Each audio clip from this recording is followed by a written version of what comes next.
안녕하세요. 김성수입니다. 8월 10일요. 타이완 동남부 아래쪽에서 형성된 올해 6호 태풍, 이름이 메칼라라고 합니다. 그런데 11일 오전 7시 30분경 후젠성 짱푸현에 상륙했습니다. 그런데 이게 위력이 또 대단합니다. 화물차에 실려 있던 컨테이너가 강풍에 밀려서 도로에 넘어졌습니다. 화물차에 컨테이너를 고정시키지 않아서 차량은 넘어지지 않았는데요.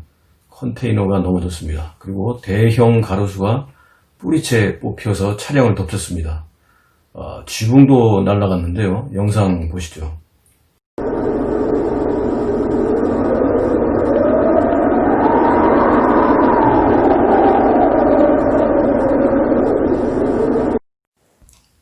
(4호) 태풍 하구핏은요 타이완을 거치지 않고 타이완 오른쪽으로 올라와서 그 위력이 강력했는데요.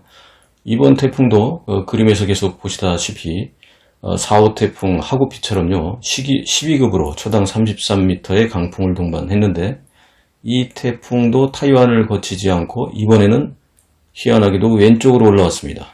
태풍이 타이완을 거쳐야 세력이 약해질 텐데요. 4호 하구핏과 6호 메칼라 태풍이 모두 연이어 타이완의 오른쪽과 왼쪽을 비껴 지나가면서 후젠성이 또 직격탄을 맞았습니다. 후젠성에 올라온 태풍, 위력이 대단합니다. 지금 영상에서 보시는 것처럼 컨테이너를 실은 화물차, 컨테이너가 그냥 넘어갑니다. 지붕이 또 그냥 날아가고 있고요.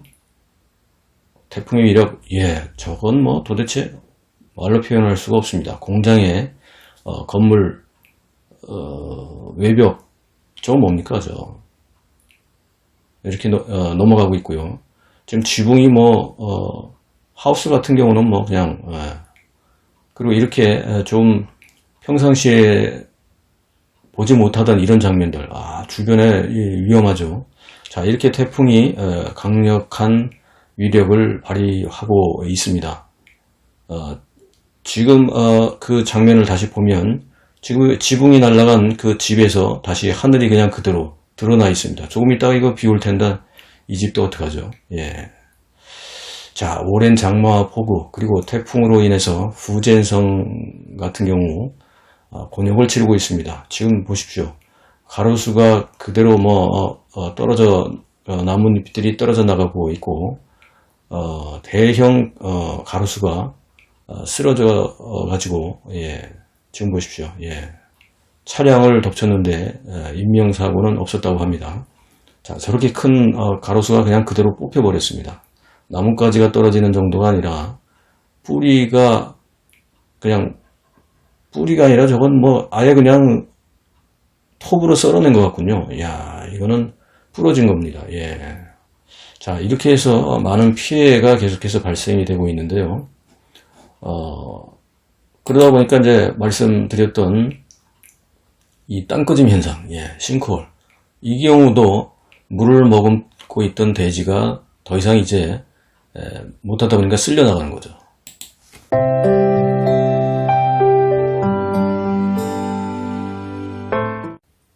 댓글 소통과 에피소드 시간입니다. 5월 말부터 시작된 중국 남부의 폭우와 장마, 그리고 6월과 7월을 지나 8월 중순에 접어든 지금도 폭우와 장마는 계속됩니다. 더구나 8월은 태풍이 기승을 부리는 시기이고 4호 태풍 하구핏에 이어서요 6호 태풍 메칼라도 강풍의 위력을 그대로 살려서 후젠성을 강타하고 직진으로 북상하고 있습니다.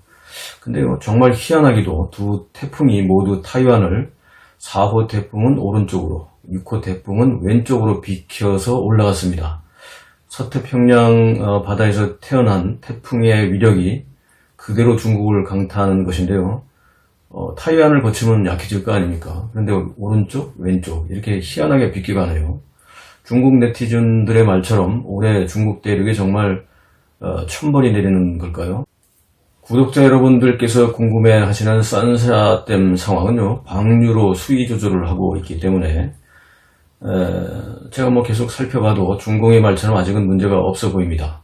그런데 문제는 이겁니다. 중국 남부는요, 5월 중순부터 시작을 했고, 중부는 6월 초부터 때이른 폭우와 장마로 남부나 중부 같은 경우에는 이미 70일에서 80일 이상을 산과 대지가 물을 머금고 있습니다.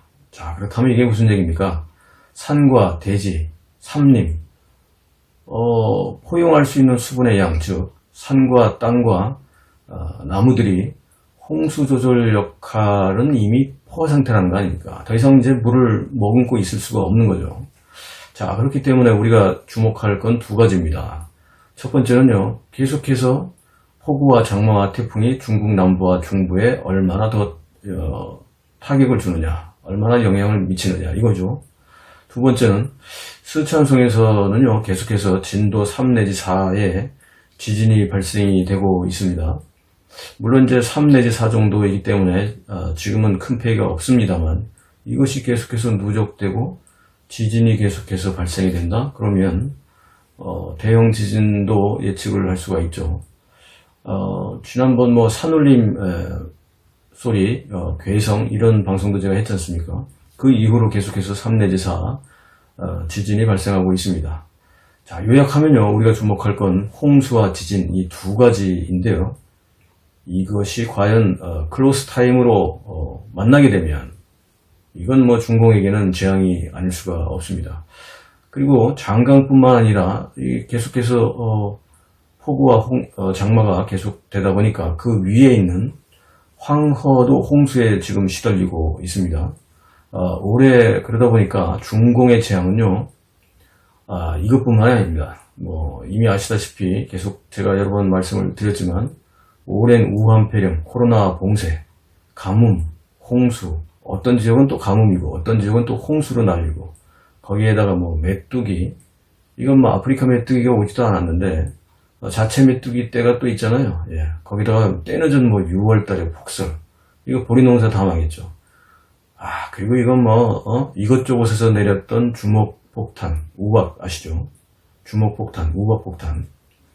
자, 이러다 보니까 올해 중국이 식량 위기가 예상됩니다. 이거 뭐 제가 생각할 때 중공이 계속해서 아니라고 하는데 네티즌들이 그런 얘기예요. 저거 계속해서 아니라고 강조할 때마다 이상하다 이거지. 예, 저도 그렇게 생각을 합니다. 지금 상황으로 볼 때는요, 식량 위기 이거 예상이 됩니다. 식량 위기에 대한 문제는요, 곧 준비해서 올리겠습니다. 자료를 좀 준비해 놨는데요.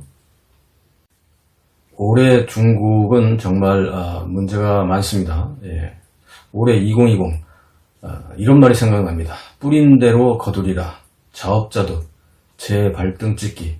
자, 이 말들이 모두 중국 공산당에게 향하고 있습니다. 우리말에요, 여담으로 쌤통이다, 뭐 이런 말 있잖아요. 쌤통이다.